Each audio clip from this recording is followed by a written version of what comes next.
Okay, I started recording. Now you all are welcome for the unit that is the simplex method.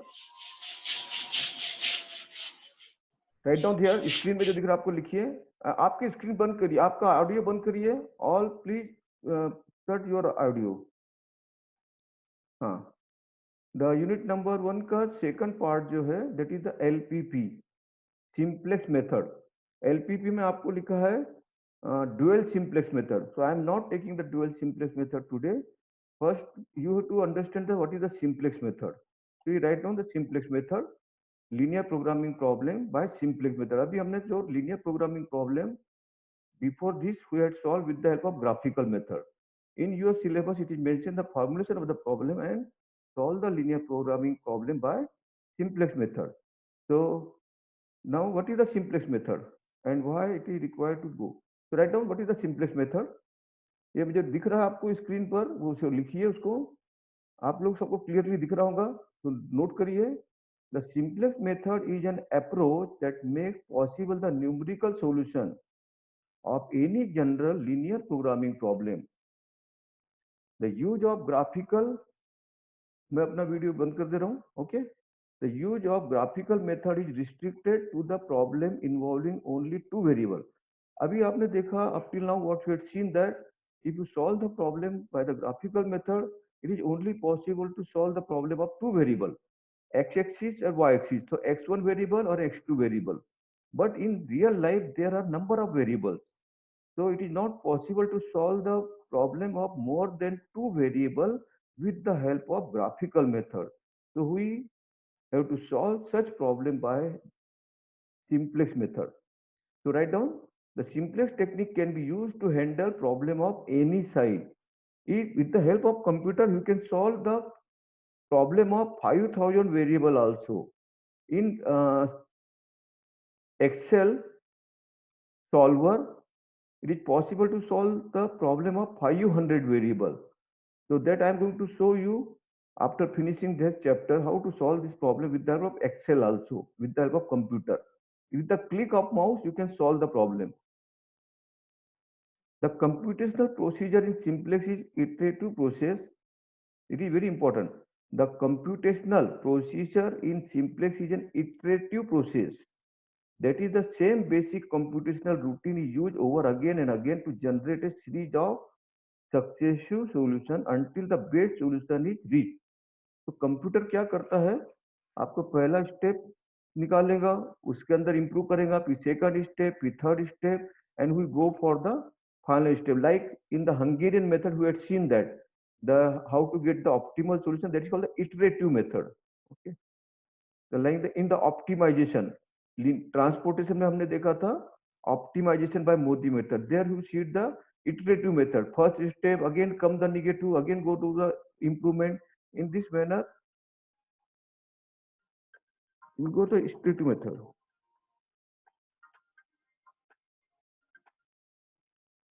Hello हाँ बोलो हाँ हाँ हाँ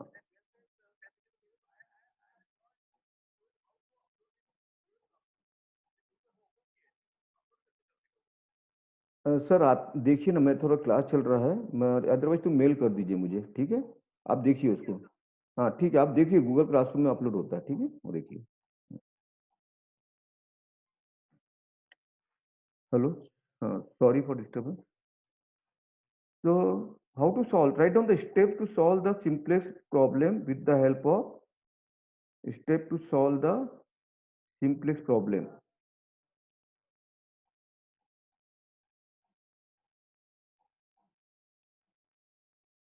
by the linear programming problem the step of the simplest solution to obtain the optimal solution write down the step number one. Step number one, formulate the problem mathematically in a form suitable for simplex. Write down, आप लोग सब लोग लिखो step number one, formulate the problem mathematically in a form suitable for simplex. How to convert your problem आपको equation दिया रहेगा mathematical की, जो आपको जो फॉर्मुलेशन करने के बाद में आते हैं, that equations were given in the paper or in your examination. First, you have to convert that equation into the simplex equation. How to convert the given equation into simplex equation? For that, it is mentioned by adding three type of additional variable, namely select variable, surplus variable, bracket में लिखो s, surplus variable minus s, and artificial variable a. आप लिखते जाइए, मैं समझाऊंगा इसको कैसा use करना है, हम अभी यहीं पर देखेंगे. Okay. This variable allow us to convert inequality into equality. These variable allow us to convert inequality into equality. ये आपने लिख लिया क्या स्टेप नंबर 1 सूर्यवंशी? हाँ सर, लिख लिया. Now right down the step number 2. If given equation, जैसे आपको बताया, आपको इस टाइप से प्रॉब्लम दिया रहेगा. If the given equation is in the form of ax1 plus bx2 less than equal to c. If the given equation is in the form of ax1 plus bx2 less than equal to, अभी आप लोगों ने equation form किया, 3-4 problem देखा तो आपको इस type के इक्वेशन आए थे, है ना? तो हमने उसको ग्राफिकल मेथड से इक्वल टू करके सॉल्व कर लिया. But if you want to solve such problem with the simplex method, ऐसा इक्वेशन दिया है तो क्या करना होगा? It will make to make equal. ये लेस देन है, इसका मतलब क्या है? इसके अंदर कुछ तो भी ऐड करेंगे. You to add something, then it become equal. Okay. So then add a slack variable s. The new equation become ax1 plus bx2 plus s. S is the slack variable, means some dummy variable you have to add. So the equation become the left hand side become right hand side. And यदि आपने कोई नया variable डाल दिया है तो उसका जो ऑब्जेक्टिव फंक्शन होगा आपका जेड मैक्स, उसके में भी ये वेरिएबल आएगा. तो to nullify that effect of this S in the Z max, make the coefficient of S is 0. तो ये राइट डाउन, ये लिख लीजिए आप, मैं बाद में इसको बता समझाता हूँ. जब प्रॉब्लम एक्चुअल प्रॉब्लम लेंगे then you will understand. ax1 plus bx2 plus s.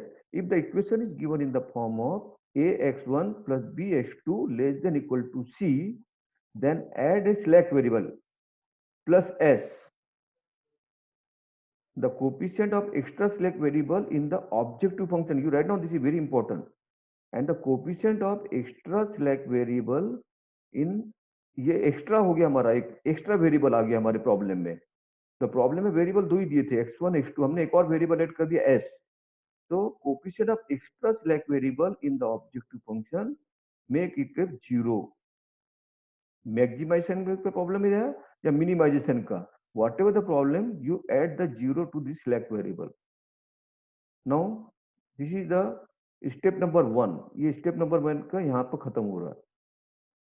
Now ये लिख लिया आप लोगों ने, स्टेप नंबर ये पूरा लिख लिया स्क्रीन? रुको sir 2 minute.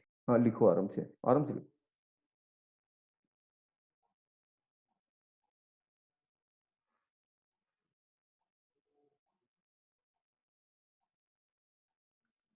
If you do not understand the what is the meaning of all these words, I am going to explain with the help of the problem. Again, I am going to come over here and I am going to explain over there. Okay. So you only write down step 1, number 1. Yes sir, go ahead. Now, if the given, ये step number 1 ही चल रहा है मेरा. If the given equation is in the form of greater than equal to, यदि आपको ऐसा भी equation था, हमने देखा प्रॉब्लम जब हमने ग्राफिकल मेथड से किया था, कुछ ग्रेटर देन था, कुछ लेस देन था. If in the equation in the form of ax1 plus bx2, यदि आपको ग्रेटर देन दिया हुआ है, if the equation is in the form of ax1 plus bx2 greater than equal to c, then subtract a slack variable s and add an artificial variable a. तो आपको greater than करने पर उसका procedure है subtract the slack variable minus s and add the artificial variable a. The new equation become ax1 plus bx2 minus s plus a is equal to c. Now you add the two variable. s add कर रहे हैं तो हमको उसका तो coefficient बता दिए 0 add करना है. But you have again added the artificial variable. Artificial variable क्या होगा सर? बताता हूँ ना, मतलब एक वेरिएबल लिया हमने कि ये प्रोसीजर है उसकी, पर लिख लो, बताता हूँ मैं आपको. a उसका एक वेरिएबल है कि यह कुछ उसका इसी also called the big M method. इसका कोफिशिएंट होता है m. That is the m is the very big value. If the problem of maximization, तो आपको ऑब्जेक्टिव फंक्शन में से उसका इफेक्ट नहीं जाना चाहिए. स्लो हमको निकालते हैं, उसको कोफिशिएंट प्लस m रखते हैं. If it is the problem minimization, it is plus m, maximization minus m. ये आप लिख लीजिए, मैं बताता हूँ अभी इसका इफेक्ट. ये प्रोसीजर है कि आपको जब ये equation greater than equal to 0 होगा, ग्रेटर देन है, तो add the slack variable and artificial variable a. The coefficient of extra artificial variable in the objective function, if the problem of maximization, it become minus m. हम क्या करते हैं कि हमको maximise करना है, तो जो चीज मिनिमम है उसको हटा देंगे, तो उसका कोफिशिएंट हम क्या कर देंगे माइनस m. इसका मतलब बहुत, यदि बाकी चीज 10 रुपए की है तो इसका कोफिशिएंट हमने m मतलब 1000 रख दिया, और इक्वेशन में लिख दिया ऑब्जेक्टिव फंक्शन -1000 का लॉस हो रहा है. यदि हम ये प्रॉब्लम में m वेरिएबल आता है, a वेरिएबल आता है इक्वेशन में ऑब्जेक्टिव में, तो हमको 1000 का लॉस होगा, तो हम 1000 का लॉस नहीं करेंगे. तो that problem is never going to come inside the final answer. तो वो जब प्रॉब्लम करेंगे तो you are going to understand. तो ये लिख लीजिए, the coefficient of extra variable in the objective function, if the problem of maximization it become minus m, and if the problem of minimization it become plus m.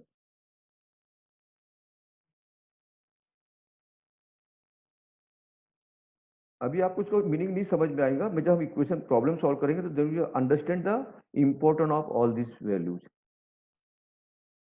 Now I move forward. Should I move forward Tushar? Sir मेरा हो गया. बाकी लोग भी आप sir बता एक सकते हैं. ओके, यदि जिसका नहीं होता मुझे रोक कर बोलिए. तुषार का हो गया है, विधाते, श्रुति, समझ में आ रहा है आपको? Yes sir. हाँ ये सर, आ रहा है. ये लिख लिया आपने? लिखने के बाद मुझे हिंट हाँ दीजिए. लिख लिया. Okay,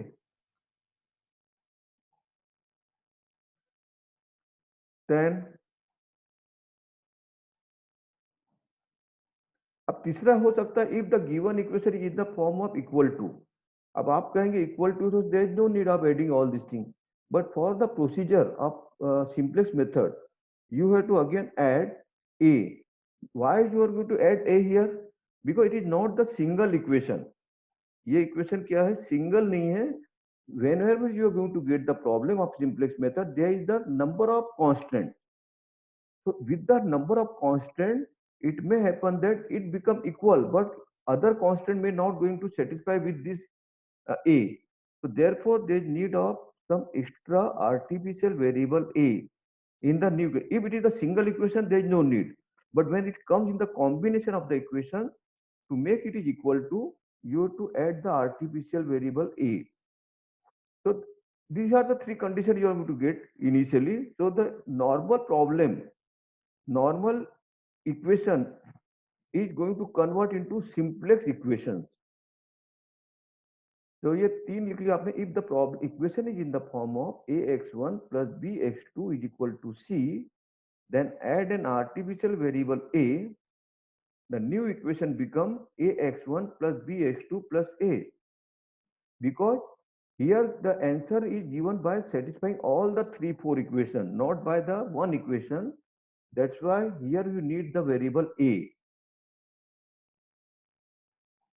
Now I am moving the next. So after that, ये सिर्फ लिख लीजिए. हम एक प्रॉब्लम के साथ में पूरा बताते जाऊँ. Setup initial simplex matrix. Setup the initial simplex matrix. सिर्फ स्टेप नंबर 2 लिख लीजिए. Setup the initial simplex matrix. मैं अभी प्रॉब्लम के साथ में बताऊंगा कि कैसा सिंपलेक्स मैट्रिक्स सेटअप होता है। That is the simplex matrix is setup in this manner. अभी आपको एक यदि प्रॉब्लम हमको इस टाइप से दिया हुआ है तो इसको हमने कन्वर्ट करेंगे सिंपलेक्स में and setup the initial simplex matrix. तो मैं बताऊंगा अभी आपको प्रॉब्लम पर आकर। ओके, तो step number 2 only you write down setup the initial simplex matrix. Step number 3 test for optimality. अब इसको optimal, linear programming optimisation technique है। अभी उसको ऑप्टिमाइजेशन करना है प्रॉब्लम सॉल्व करने के लिए। It is a iterative method. तो कैलकुलेट ईजे। ये ईजे क्या होता है मैं भी आपको बताऊंगा, आप सिर्फ इसको लिख लीजिए blindly. I am going to explain you in the problem. That is EJ equal to summation of aij, that is the coefficient of the variables of the different equations into the cost of basic variable। cb का meaning होता है cost of basic variable and aij का मतलब होता है coefficient of a variable. यहाँ लिखा हुआ है साइड में, आप इसको लिख लो जैसे।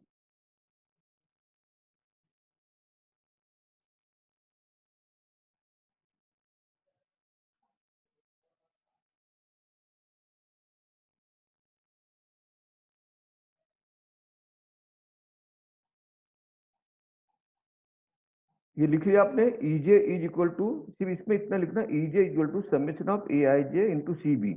ये कहाँ से कहाँ वर्ड है मैं अभी बताता हूँ आपको। ये लिख लिया क्या आप लोगों ने? Yes sir. Now calculate CJ bar. ये मैं अभी क्वेश्चन बताऊँ, ये सिर्फ लिखते जाइए फटाफट क्योंकि हम हमारे पास समय है 45 मिनट के अंदर हमको खत्म करना है इसको आज। Calculate CJ bar, it is equal to CJ minus EJ. उसके बाद में स्टेप नंबर सी, ये हमारा सब स्टेप नंबर 3 के अंदर चल रहा है अभी। बी स्टेप नंबर 3 में C part, if CJ bar is equal to Cj minus Ej is positive for the list for at least one column, is positive for at least one column and improvement is possible if it is the problem of maximization। if it is, यहाँ पे एक word नहीं है मैं इसमें डाल दो, if it is the problem of maximization possible if problem is of maximization।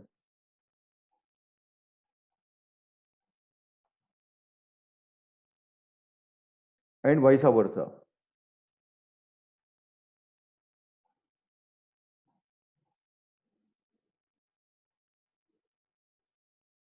if it is यदि आपको सीजे बार निकालना है, वो कहाँ निकालना है बताता हूँ। Positive for at least one column and improvement is possible if problem is of maximisation.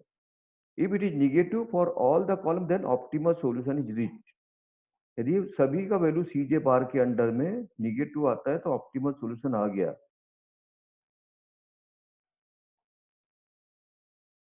Now यदि आपका पॉजिटिव आ रहा है इसका मतलब आपका optimal solution, there is the chance of getting the improvement if positive. तो क्या करें, go to the step number 4, write down step number 4, move toward the better solution, a better program।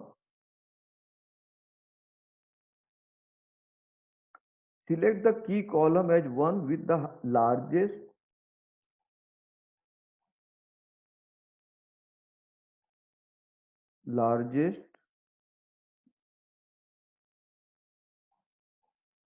Non negative मतलब positive value. Select key column, अभी key column क्या होता है मैं बताऊंगा। Key column is the one with the largest non negative CJ minus EJ value under CJ bar. ये बस ऐसे लिखते जाइए, अभी प्रॉब्लम करेंगे तो एकदम से समझ में आ जाएगा आपको, एकदम सिंपल है। Okay, select key column as the one with largest non-negative Cj minus Ej value। then select a key row as the one with smallest non-negative value of theta, where theta is equal to bi upon aik. अब aik क्या है? where aik value of variable under key column, where aik is the value of variable under key column. अब ये सभी चीज का meaning, अभी एक प्रॉब्लम लेते हैं, उसके साथ आपको समझ में आ जाएगा. Theta is equal to B I upon A I K. ये सिंपल लैंग्वेज में बता रहा हूं मैं आपको, ताकि आपको बाकी जगह देखें तो you are not going to get very easily. एक बार समझ में आ जाएगा तो आपको बहुत इजीली समझ में आ जाएगा, और हम प्रॉब्लम इसी टाइप के एग्जाम में रहेंगे आपके, बिल्कुल सिंपल. ओके, ये आप लोगों ने इसके पहले कहीं पढ़ा है क्या? Have you studied the simplest method before this? Anybody? आपने किसी का एएनएमओ में पढ़ा है सर. ये पढ़ा है ना सिंपलेस्ट मेथड? हाँ, यस सर. तो आपको ये सब चीजें फेमिलियर होंगे जो मैं बता रहा हूँ. तो ये फैमिलियर है सर, फिर अभी एक बार हाँ ठीक पढ़ना है. चाहते हैं. हाँ ठीक है.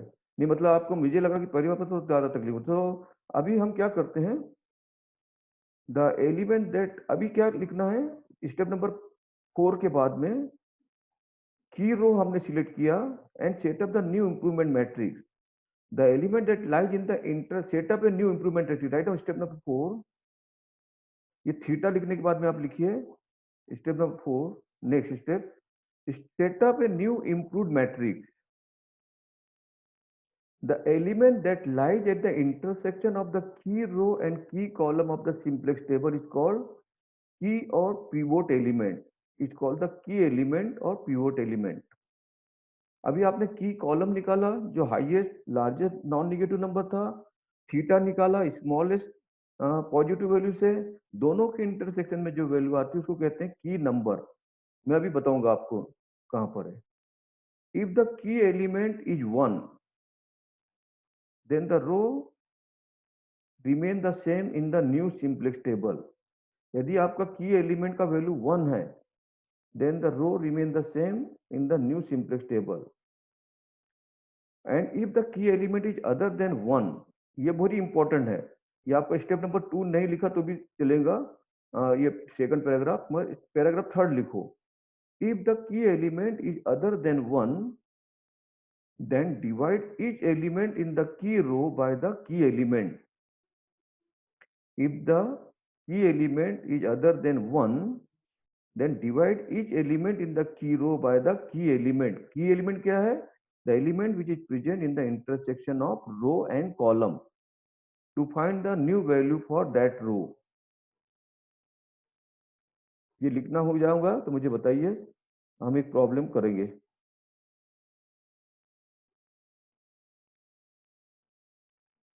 So you have written what, how to set up the new improved matrix. सबसे पहले आपको की एलिमेंट फाइंड करना है, and you have to divide each element of the key row by the key number. Only that thing is there.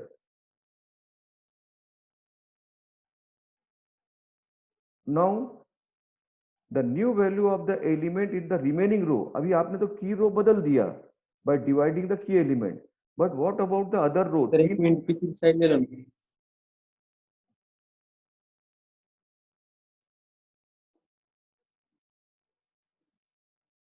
इसमें का second paragraph नहीं लिखा तो भी चलेगा, क्योंकि वो अपने आप बाय डिफॉल्ट ये जो है सेकंड वाला वो अपने आप आ ही जाता है, तो उसको हम आप अवॉइड भी कर सकते हैं लिखने के लिए. If the key element is other than 1, then divide each element in the key row by key number. ये मैं वापस आऊंगा इस स्लाइड पर, जब प्रॉब्लम करूंगा ना वापस मुझे इधर आकर समझाना है आपको. ओके, ये सिर्फ लिख लो अभी आप. I am again and again coming to the this slides while solving the problem. Now the new value in the element in the remaining row. आपने एक रो तो बदल दिया, मैं बाकी रो भी इसके हिसाब से आपने एक का कोफिशिएंट बदल दिया by dividing the key number. So it means that the effect of this will be happening onto the other remaining row also. So the new value of the element in the remaining row for the new simplex table can be obtained by performing elementary row operation on all row by using the formula. एक छोटा सा formula है यहाँ बता रहा हूँ मैं, ये आपको in book it is not mention in that manner they are doing. तो मैं यहाँ पे एक फॉर्मूला बता रहा हूँ, old row minus key number of corresponding row, it is very important, old row minus key number of corresponding row into new row. ये लिख लीजिए, अभी हम जब करेंगे तो आपको समझ में आ जाएगा इसको। Old row minus key number of corresponding row into new row, बस इतना आप लिखने का इस स्लाइड में से। अभी जो आपकी ओल्ड रो उसको आपको बदलना है, तो write down the formula old row minus key number of a corresponding row into new row.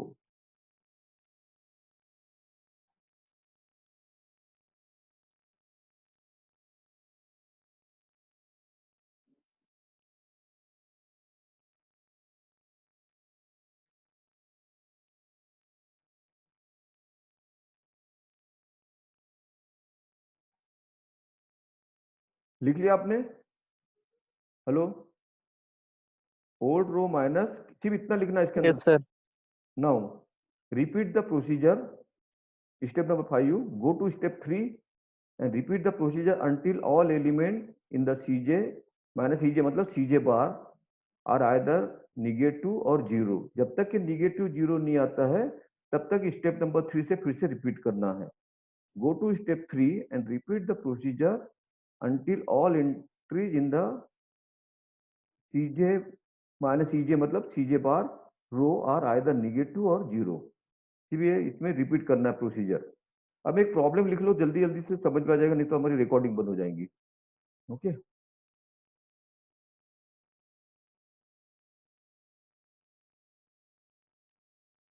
Now go to, अभी मैं एक problem note down, write down this problem, solve the problem by simplex method, solve problem by simplex method. ये मैंने भी अभी अभी 10 minute पहले slide बनाया है, तो सब चीज यहाँ लिखना आपको। Z max, it is Z max is equal to 6x1 plus 8x2। ये आपने जब अभी तक इक्वेशन बनाए थे बनाकर दे दिया है इक्वेशन। आप you do not bother for formulating the problem. if the problem is asked on the simplex, so you are always going to get the problem it is in this form, formulated manner।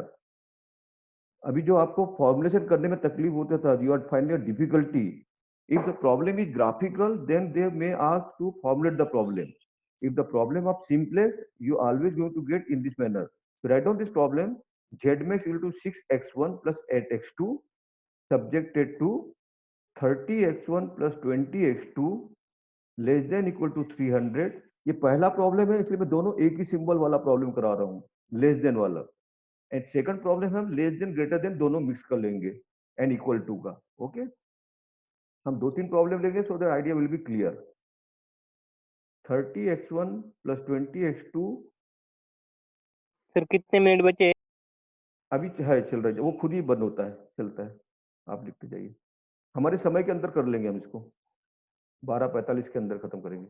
Okay, तो 30x1 plus 20x2, एक step बता दूंगा आपको, repeat में करना है फिर आपको। तो ये प्रॉब्लम लिख लिया क्या आपने? Hello, yes sir. प्रॉब्लम लिख लिया ना? नाउ पहला स्टेप हाँ क्या सर। बोला है, इफ द प्रॉब्लम इस ढंग से दिया है तो convert into the simplest form. Step number 1 में जाइए, मैं देखो वापस जा रहा हूँ स्टेप नंबर 1 में। If the given equation is the form of less than, अभी आपको क्या दिया है, लेस देन में क्या करना है, then add a slack variable S. आपको क्या करना है, स्लैक वेरिएबल एस ऐड कर देना है इसके अंदर बस, क्योंकि हमारा प्रॉब्लम सिर्फ लेस देन का है, तो स्लैक वेरिएबल इसके अंदर ऐड करो तो इट इज कन्वर्टेड। पहला इक्वेशन क्या कन्वर्ट हो जाएगा, ये देखिए पहला equation, it is become that is plus S one और यहाँ पर इक्वल टू के बदले क्या हो जाएगा, यहाँ पर सिंबल इक्वल टू, ये क्या हो गया, convert that into the simplex form, simplex equation.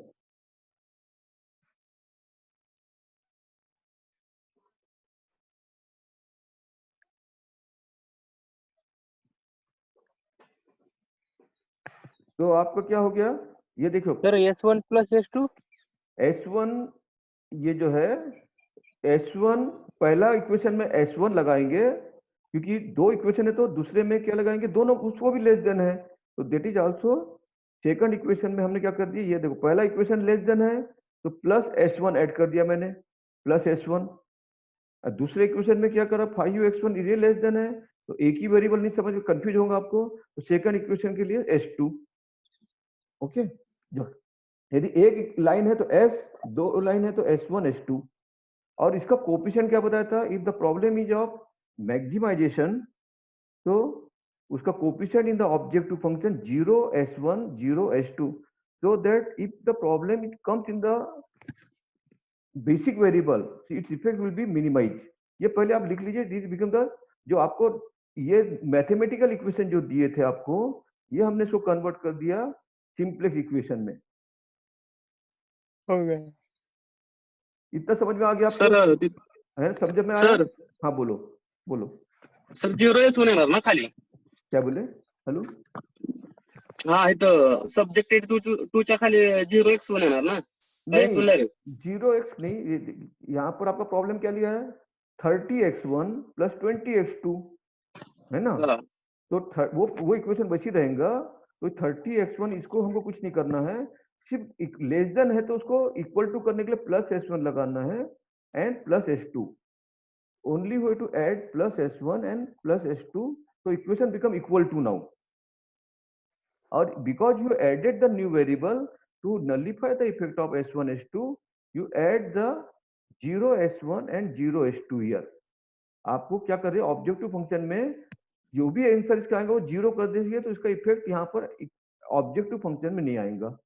Okay, now what is the, उसके बाद क्या है, set up the simplex matrix, write down simplex matrix का सेटअप लिखिए।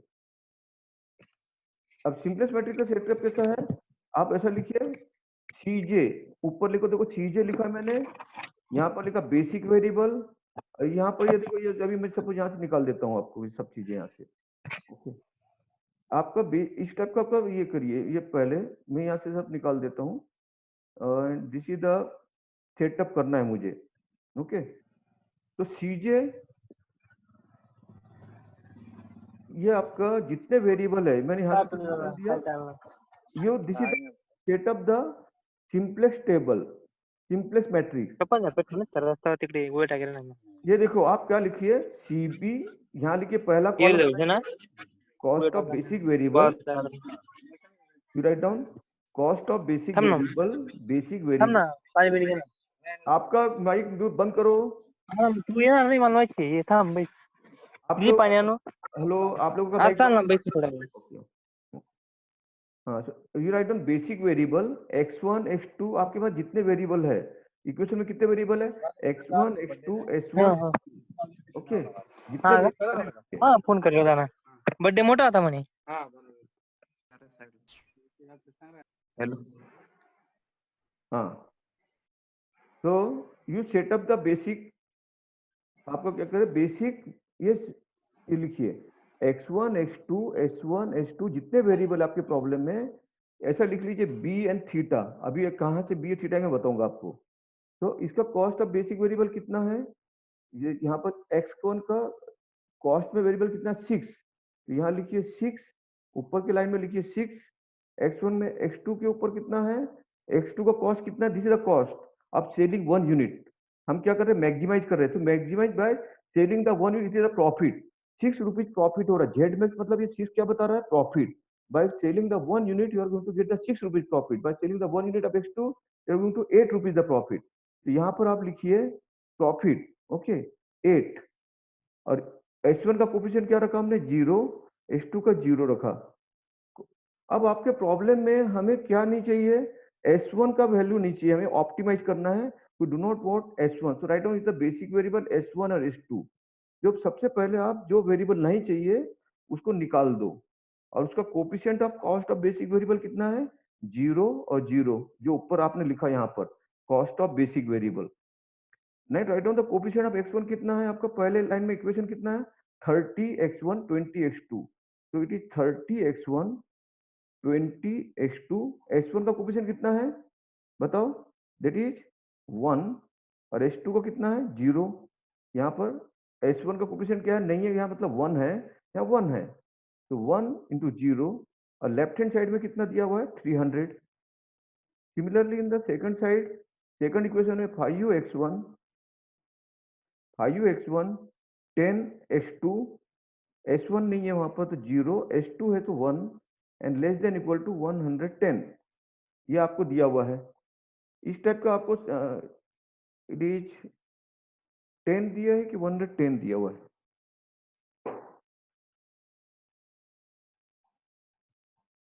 इट इज 110, ये आप करेक्ट कर लो इसको, 110 है ये, ओके, इट इज 110।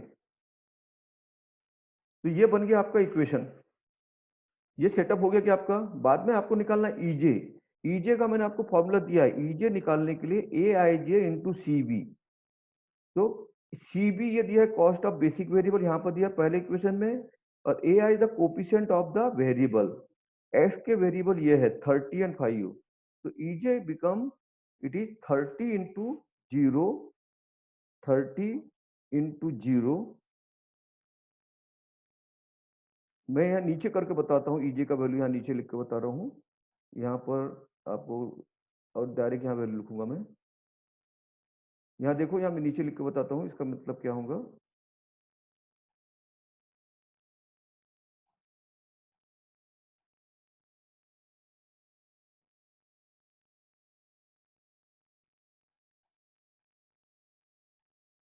तो इट इज 30 इंटू 0, मैं समझाने के लिए बाजू बता रहा हूँ, प्लस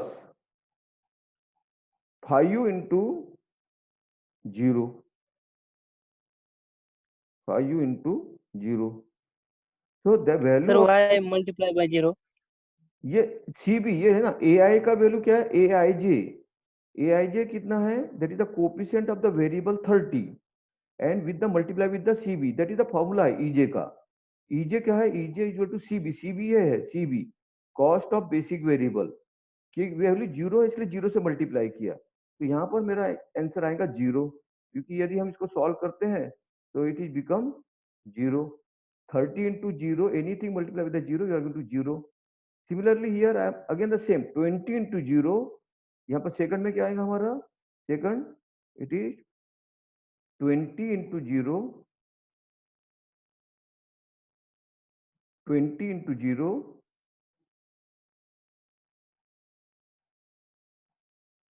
सेकंड क्या होगा बताओ, 20 इंटू 0, बोलो बताओ सेकंड क्या होगा, 20 into 0 plus 10 into 0. Good, very good, very good. तो ये 20 इंटू 0 प्लस, मैं इसी को कर रहा हूँ, प्लस 10 इंटू 0, तो इट इज अगेन 0, तो पहला इक्वेशन में आपको 0 0 आएगा।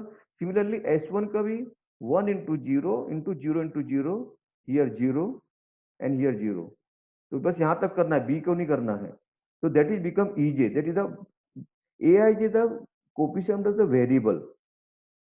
मैं एक स्टेप कर सकूं, मैं इतना थोड़ा सा फास्ट ले रहा हूँ। अब that is now you find out the value of CJ bar, सीजे बार यहाँ पर वैल्यू मैंने लिखा है, it is the CJ bar, CJ bar निकालो, दैट इज यहाँ पर लिखो सीजे बार, ईजे के नीचे लिखो सीजे बार, यहाँ पर सीजे बार, सीजे बार ये लिखा मैंने, CJ bar equal to CJ minus EJ, तो सीजे कहाँ है, ये ऊपर देखो सीजे ये लिखा है, ईजे क्या है यहाँ निकाला, तो ये वैल्यू क्या आएगी आपकी यहाँ पर 6 Minus 8 0.